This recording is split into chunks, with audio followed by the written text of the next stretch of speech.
Colonel Sarah Martinez stepped out of the black sedan and adjusted her crisp dress uniform. The morning sun cast long shadows across the entrance of Fort Davidson Military Base. She had dreamed of this moment for 23 years, ever since she first enlisted as an 18-year-old private with nothing but determination and a fierce desire to serve her country. Today marked the beginning of her command at one of the most prestigious military installations in the country. Fort Davidson housed over 15,000 personnel and served as a training ground for elite special operations units.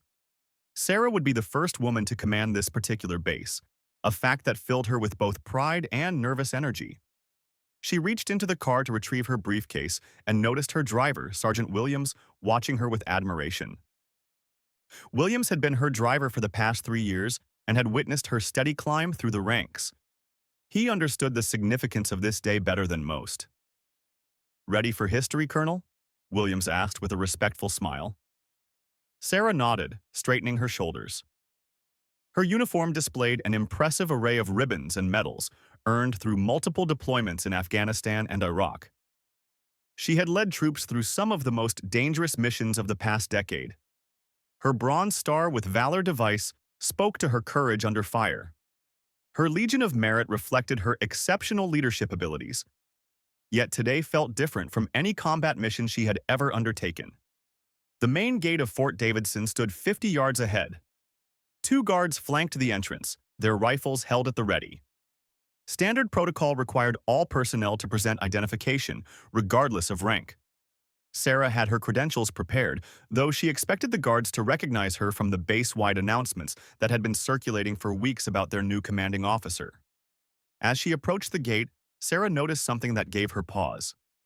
The guards, both young men who appeared to be in their early 20s, were engaged in casual conversation and barely glanced in her direction. Their relaxed posture suggested they weren't taking their duties particularly seriously. The first guard, whose name tag read Private Collins, was telling an animated story about his weekend activities. His weapon was slung carelessly over his shoulder instead of being held in the proper ready position. The second guard, Private Johnson, was checking his phone despite regulations prohibiting personal device use while on duty. Sarah frowned. This lack of discipline at the main gate reflected poorly on the entire base. As the new commanding officer, addressing these issues would be among her first priorities. She made a mental note to speak with the guard supervisor about proper protocols and professional behavior. She continued walking toward the gate, her polished boots clicking against the concrete. The sound should have alerted the guards to her approach, but they remained absorbed in their conversation. Sarah cleared her throat loudly, hoping to gain their attention without having to issue a direct order before she had even officially taken command. Private Collins finally looked up, his eyes scanning Sarah from head to toe. His expression shifted from boredom to mild irritation, as if her presence was an unwelcome interruption to his conversation. He nudged Private Johnson, who reluctantly put away his phone and turned to face her. "Excuse me, ma'am," Collins said, his tone lacking the respect typically shown to senior officers. "This is a restricted military installation. You can't come through here." Sarah blinked, certain she had misheard. She was wearing a full military uniform with Colonel's Eagles clearly visible on her shoulders. Her service ribbons and medals were properly displayed according to regulations. There should have been no question about her identity or her right to enter the base. "I'm Colonel Martinez," she said calmly, reaching for her identification. "I'm here to assume command of Fort Davidson." Private Johnson snorted, a sound that made Sarah's jaw tighten. "Right, lady, and I'm the Secretary of Defense. You need to turn around and leave before we have to call security." The disrespect in his voice was unmistakable. Sarah had encountered sexism throughout her military career, but nothing quite this blatant. These guards were not only failing in their duties, but they were actively preventing their new commanding officer from entering her own base. She took a deep breath, reminding herself that losing her temper would not solve the situation. Instead, she decided to approach this as a teaching moment. These young soldiers clearly needed guidance about proper military courtesy and the importance of following protocol. "Private Johnson," she said, reading his name tag, "I understand you're doing your job by checking identification. That's commendable. However, I am indeed Colonel Sarah Martinez, and I have proper credentials to enter this base. She extended her military identification card toward Collins, who took it with obvious reluctance. He glanced at it briefly, then handed it back without really examining the details. "This could be fake," Collins said dismissively. "Anyone can get these made. Besides, we've never seen a female colonel around here before." Sarah felt her patience beginning to wear thin, but she maintained her professional composure. "Private Collins, I suggest you look more carefully at that identification. You'll notice it's issued by the Department of Defense and includes security features that would be impossible to counterfeit." Johnson stepped closer, his posture aggressive. "Look, ma'am, we don't know who you think you are, but you're not getting past this gate. This is a serious military installation, not some tourist attraction. You need to leave immediately, or we'll have to escort you off the premises." The situation was becoming increasingly surreal. Sarah had commanded troops in combat zones where her authority was never questioned. She had briefed generals and consulted with Pentagon officials. Yet here she stood, unable to enter her own base because two privates refused to believe a woman could hold such a high rank. She decided to try a different approach. "Privates, I understand this situation may seem unusual to you. However, I'm asking you to follow proper protocol. When a service member presents identification, you should verify it carefully and contact your supervisor if you have any doubts about its authenticity." Collins crossed his arms defiantly. "We don't need to check with anybody. We know what we're doing. And what we're doing is keeping unauthorized personnel off this base. That includes you." Sarah realized these guards had no intention of following proper procedure. Their minds were made up based on their preconceived notions about women in the military. She would need to find another way to resolve this situation without compromising her authority or setting a poor example for the rest of the base personnel. "I'm going to give you both one more opportunity to do the right thing," she said, her voice taking on the commanding tone that had earned respect from soldiers across multiple theaters of operation. "Check my identification properly, contact your supervisor, and allow me to enter this base. If you continue to refuse, you'll be facing serious disciplinary action." Johnson laughed outright. "Disciplinary action from who? You? You're not even in the military as far as we can tell. For all we know, you bought that uniform online." The comment about her uniform was particularly insulting. Sarah had earned every ribbon, every medal, every rank insignia through years of dedicated service and personal sacrifice. She had been wounded in combat, defending the very freedoms these guards were sworn to protect. Yet they questioned her right to wear the uniform she had earned with her blood and sweat. Sarah pulled out her cell phone, considering whether to call the base commander's office directly. However, she realized this would undermine the chain of command and potentially embarrass the guard's immediate supervisor. Better to handle this through proper channels, even if it meant enduring more disrespect. "I'm going to ask you one final time," she said, putting her phone away. "Contact your guard supervisor and inform him that Colonel Martinez is at the gate requesting entry to assume command of this base." Collins shook his head emphatically. "We're not calling anybody. You're leaving, right now. Johnson, maybe we should call the MPs to escort this lady off the property." The threat to call the military police was the final straw. Sarah had shown remarkable patience in dealing with this situation, but these guards were now actively interfering with her official duties. As the incoming commanding officer, she had a responsibility to address this immediately and decisively. She pulled out her phone again, this time scrolling to a number she had memorized weeks ago. The current base commander, Colonel Thompson, was expecting her arrival and had left instructions with his staff about facilitating the change of command ceremony scheduled for later that morning. As she dialed the number, Sarah noticed a small crowd beginning to gather on the other side of the gate. Other military personnel were arriving for their morning duties and had noticed the commotion at the entrance. Word would spread quickly through the base about this incident, and Sarah knew she needed to handle it properly to maintain her credibility as a leader. The phone rang twice before Colonel Thompson answered. "Thompson here. Sir, this is Colonel Martinez. I'm at the main gate, but I'm experiencing some difficulty gaining entry to the base." There was a pause on the other end of the line. "Difficulty? What kind of difficulty?"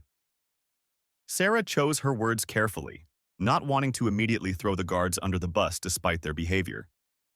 The guards at the gate are questioning my identification and refusing to allow me entry, sir.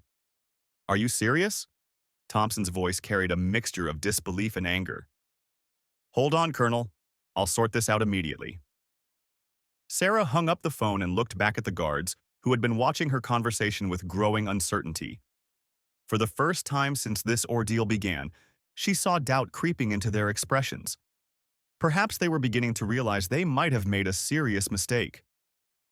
That was Colonel Thompson, the current base commander, Sarah informed them calmly.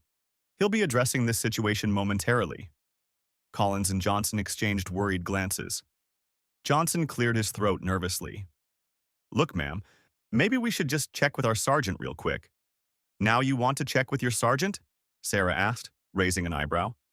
That's exactly what you should have done 30 minutes ago when I first presented my credentials. The guards fell silent, both of them staring at the ground. The reality of their situation was beginning to sink in. They had spent the better part of an hour refusing entry to their new commanding officer, showing blatant disrespect and failing to follow basic military protocol. Sarah used the moment of silence to observe the gathering crowd of personnel on the other side of the gate. She recognized several senior non-commissioned officers and junior officers who would soon be under her command. This incident would be their first impression of her leadership, and she needed to handle it in a way that demonstrated both firm authority and fair judgment. A black SUV approached from inside the base, moving quickly toward the gate. Sarah recognized Colonel Thompson behind the wheel, his face set in grim determination. This confrontation was about to reach its conclusion, but Sarah knew the real test of her leadership was just beginning. The vehicle screeched to a halt just inside the gate, and Colonel Thompson emerged looking angrier than Sarah had ever seen him. His face was red with embarrassment and fury as he strode toward the guards, who now stood at rigid attention upon seeing their base commander approaching. What in the hell is going on here? Thompson barked at the guards before turning to Sarah with an apologetic expression. Colonel Martinez, I cannot begin to apologize for this disgraceful display. These soldiers will face immediate disciplinary action. Sarah nodded acknowledgement while watching the guards' faces drain of color. They finally understood the magnitude of their error, but the damage was already done. This incident would serve as her introduction to Fort Davidson, and she would need to turn it into a positive example of leadership and accountability. The main gate buzzed open, and Colonel Thompson gestured for Sarah to enter. As she walked through the entrance she had been denied for the past hour, Sarah began planning how she would address this incident with the entire base. This was not the beginning she had envisioned for her command, but it would become a defining moment that demonstrated the standards she expected from every soldier under her authority. Colonel Thompson led Sarah through the main gate with visible frustration etched across his features. The gathering crowd of military personnel parted respectfully as they walked past, many saluting Sarah despite not having been formally introduced to their new commanding officer. Word was already spreading through the ranks about the confrontation at the gate. Colonel Martinez, I want you to know that this behavior is absolutely unacceptable and does not reflect the standards of Fort Davidson, Thompson said as they walked toward the administration building. These guards will face court-martial proceedings for their conduct. Sarah considered his words carefully. While the guards had certainly demonstrated poor judgment and blatant disrespect, she wondered if court-martial proceedings might be too severe for what could be addressed through corrective training and leadership intervention. As the incoming commander, her response to this incident would set the tone for her entire tenure at the base. Colonel Thompson, I appreciate your concern and your swift response to this situation, Sarah replied diplomatically. However, I'd like to reserve judgment on the appropriate disciplinary measures until after I've had a chance to investigate the incident more thoroughly. Thompson stopped walking and turned to face her with surprise. Colonel, these soldiers showed you complete disrespect and interfered with your official duties. They questioned your authority and refused to follow direct orders from a superior officer. Sarah nodded thoughtfully. You're absolutely right about their behavior being unacceptable. But as their new commanding officer, I believe this situation presents an opportunity for education and growth rather than just punishment. Sometimes the most effective leadership lessons come from how we handle our mistakes rather than simply punishing them. As they continued toward the headquarters building, Sarah noticed the impressive scope of Fort Davidson. The base sprawled across thousands of acres, with state-of-the-art training facilities, modern barracks, and advanced technology centers. Soldiers moved purposefully between buildings, conducting their morning duties with the precision she expected from a premier military installation. "Tell me about those guards," Sarah asked as they walked. "How long have they been stationed here? What's their performance history?" Thompson pulled out his phone and accessed personnel records. "Private Collins has been here for 8 months. He's 22 years old, joined straight out of high school from rural Montana. His performance ratings have been average, with some notes about needing improvement in military bearing and attention to detail." Sarah absorbed this information, building a mental profile of the young soldier. A rural background might explain some of his attitudes toward women in positions of authority, though it certainly didn't excuse his behavior. "And Private Johnson?" "Johnson's been here for 6 months. He's 21, from a military family in Georgia.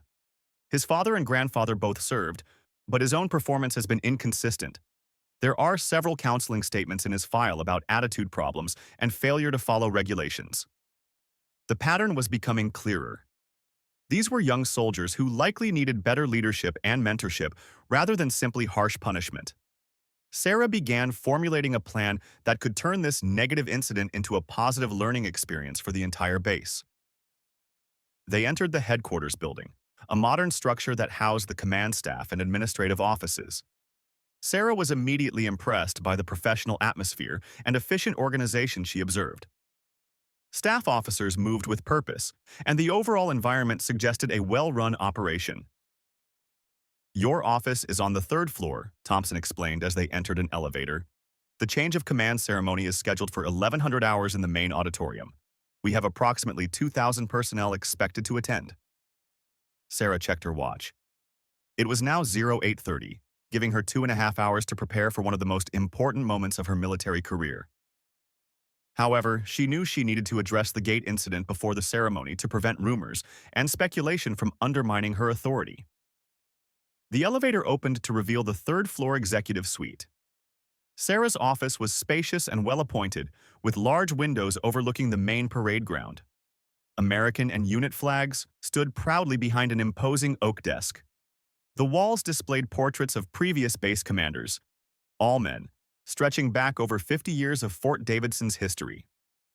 "Colonel Martinez," Thompson began formally, "I want to assure you that the incident this morning is not representative of the professionalism I've worked to instill in our personnel. I take full responsibility for the failure in leadership that allowed such behavior to occur." Sarah appreciated Thompson's integrity in accepting responsibility, but she also recognized that he would be leaving the base within hours. The real work of addressing systemic issues would fall to her. "Colonel Thompson, I don't hold you responsible for the actions of those guards. However, I am concerned about what this incident reveals about our training programs and leadership development. I'd like to review our protocols for gate security and military courtesy instruction." Thompson nodded and made notes on his tablet. "I'll have the relevant documentation prepared for your review. Is there anything specific you'd like to examine regarding our current procedures?" Sarah sat behind her new desk, feeling the weight of command settling on her shoulders. "I want to see the training records for all gate guards over the past year. I also want to review any incident reports involving disrespect or insubordination. Additionally, I'd like to examine our diversity and inclusion training programs." "Of course, Colonel. I'll have my staff compile those reports immediately." Thompson paused, then continued with obvious concern. "Colonel Martinez, I hope you understand that the vast majority of our personnel are outstanding soldiers who will serve you with loyalty and dedication. Those guards do not represent the character of this installation." Sarah believed Thompson's assessment, but she also understood that leadership meant addressing problems before they became systemic issues. "I have no doubt about the quality of our personnel, Colonel. However, this incident suggests we may have some gaps in our training and leadership development that need attention." A knock on the office door interrupted their conversation. Thompson's aide entered with a concerned expression. "Sir, the incident at the main gate has already generated significant discussion among the troops. Some are asking questions about the new commander, and there's speculation about what disciplinary action will be taken against the guards." Sarah had expected this development. Military installations were like small cities where news traveled quickly, and controversial incidents became the subject of intense scrutiny and discussion. She needed to get ahead of the narrative before it spiraled out of control. "Thank you for the update," Sarah told the aide. "Please inform the command staff that I'll be conducting an all-hands meeting at 0930 to address this situation directly." Thompson looked surprised.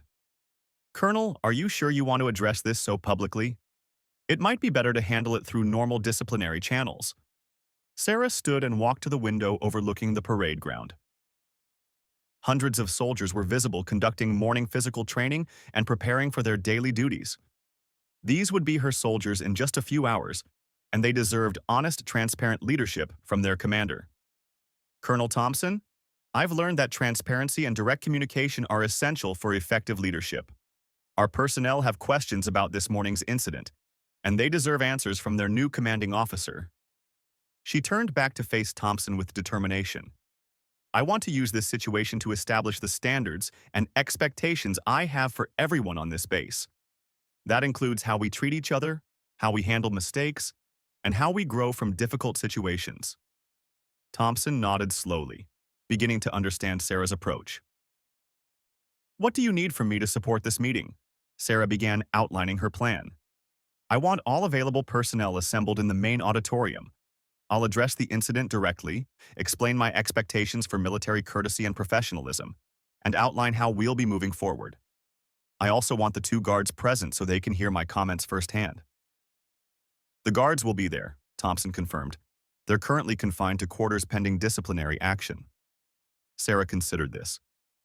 "I want them in proper uniform and prepared to participate in the discussion if needed. This is about leadership and learning, not humiliation." Over the next hour, Sarah worked with Thompson's staff to organize the impromptu assembly. She reviewed her notes about the incident, prepared her remarks, and mentally rehearsed how she would address the various concerns and questions likely to arise. At 0925, Sarah made her way to the main auditorium. The large facility was packed with nearly 3,000 personnel representing every rank from private to colonel. The atmosphere was tense with anticipation and curiosity about their new commander's response to the morning's events. Sarah noticed Privates Collins and Johnson sitting in the front row, both looking extremely uncomfortable but properly uniformed. Their sergeant major sat nearby, his expression indicating he had already given them a thorough counseling session about their conduct. As Sarah approached the podium, the audience came to attention with crisp precision. She could feel the weight of their collective gaze, and understood that her words in the next few minutes would define her relationship with these soldiers for months or even years to come. "Please be seated," Sarah began, her voice carrying clearly through the auditorium's sound system. "I'm Colonel Sarah Martinez, and as of 1100 hours today, I'll be your new commanding officer." A respectful round of applause followed, though Sarah could sense the underlying tension in the room. Everyone was waiting to see how she would address the elephant in the room. "I'm sure most of you have heard about the incident at the main gate this morning," Sarah continued, deciding to confront the issue head-on. 2 guards initially refused to allow me entry to the base because they questioned whether a woman could hold the rank of colonel. The auditorium fell completely silent. Sarah could see various reactions among her audience, from embarrassment to anger to curiosity about how she would handle the situation. "I want to be absolutely clear about something," Sarah said, her voice taking on a commanding tone. "This incident does not anger me because of the personal disrespect shown to me. It concerns me because it reveals some gaps in our training and leadership development that we need to address immediately." She paused, scanning the faces in the audience. "Military courtesy and respect for rank are not suggestions. They are fundamental requirements that ensure good order and discipline in our ranks. When we fail to show proper respect to any service member based on their gender, race, religion, or any other personal characteristic, we undermine the very foundations of military professionalism." Sarah noticed several nods of agreement throughout the audience, particularly among the senior non-commissioned officers who understood the importance of these standards. "However," she continued, "I also believe in the power of education and growth. Mistakes are opportunities to learn and improve, provided we approach them with the right attitude and commitment to change. She gestured toward Collins and Johnson, who looked like they wanted to disappear into their chairs. Private Collins and Private Johnson made serious errors in judgment this morning. They will face appropriate consequences for their actions, but more importantly, they will participate in an intensive training program designed to help them become better soldiers and better leaders. The tension in the auditorium began to ease slightly as personnel realized their new commander was taking a measured educational approach rather than simply pursuing maximum punishment. "I want every person in this auditorium to understand my expectations clearly," Sarah continued. "You will treat every service member with dignity and respect, regardless of their background or characteristics. You will follow military protocol and regulations precisely, and you will conduct yourselves in a manner that brings credit to this installation and to the United States military." Sarah spent the next 20 minutes outlining her leadership philosophy, her expectations for military bearing and professionalism, and her vision for Fort Davidson's continued excellence. She emphasized the importance of diversity, inclusion, and mutual respect while maintaining high standards for performance and conduct. As the assembly concluded, Sarah felt cautiously optimistic about the response from her new command. The personnel seemed receptive to her message, and several senior leaders approached afterward to express their support for her approach. The real test, however, would come in the days and weeks ahead as she worked to implement changes and build the culture of respect and professionalism she envisioned for Fort Davidson. The change of command ceremony proceeded flawlessly at 1100 hours. Sarah officially assumed command of Fort Davidson in front of distinguished guests, including several general officers from the Pentagon and regional commands. The formal transfer of authority marked the culmination of her 23-year journey from enlisted private to base commander. As the ceremony concluded and guests departed for the reception, Sarah reflected on the morning's events. The gate incident had initially threatened to overshadow this historic moment, but her decision to address it directly with transparency and measured leadership had transformed a potential disaster into an opportunity for positive change. In the weeks following the change of command, Sarah implemented a comprehensive review of Fort Davidson's policies and training programs. She worked closely with her staff to identify areas where military courtesy, diversity awareness, and professional conduct could be strengthened throughout the installation. The first major change involved restructuring the Gate Guard training program. Sarah personally reviewed the curriculum and added extensive modules covering military courtesy, proper identification verification procedures, and respectful treatment of all personnel regardless of appearance or perceived rank. She also instituted regular refresher training and spot inspections to ensure standards were consistently maintained. Private Collins and Private Johnson became the first participants in Sarah's new mentorship program. Rather than simply punishing their poor judgment, she assigned them to work closely with senior non-commissioned officers who could provide guidance and leadership development. The program included community service, additional military education, and regular counseling sessions designed to help them understand the impact of their actions. Colonel Sarah Martinez's approach to the gate incident surprised many observers, including some who had expected swift and severe punishment for the guards. However, her balanced response demonstrated the kind of thoughtful leadership that would characterize her entire tenure at Fort Davidson. 3 months after taking command, Sarah received a letter from Private Collins that she kept framed in her office. In it, he wrote, "Colonel Martinez, I want to thank you for giving me a second chance to prove myself as a soldier.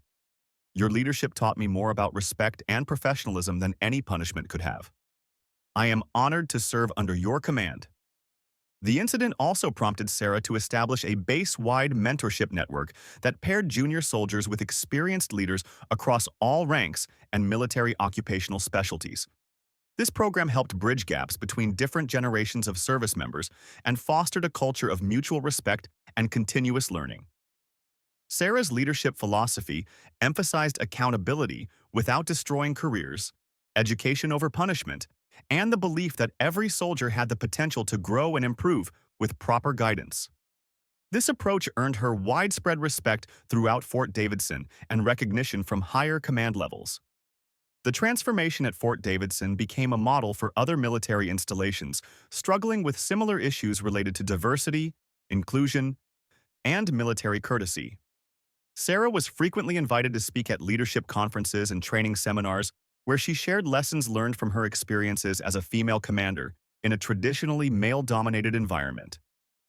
One of the most significant changes Sarah implemented was the establishment of a comprehensive leadership development program that started with the newest recruits and continued throughout their careers. This program emphasized core military values while addressing contemporary challenges related to diversity, technology, and evolving warfare requirements. The program included regular case study discussions based on real situations, including the gate incident that had marked Sarah's arrival. These sessions helped soldiers understand the importance of treating all personnel with dignity and respect while maintaining military discipline and standards.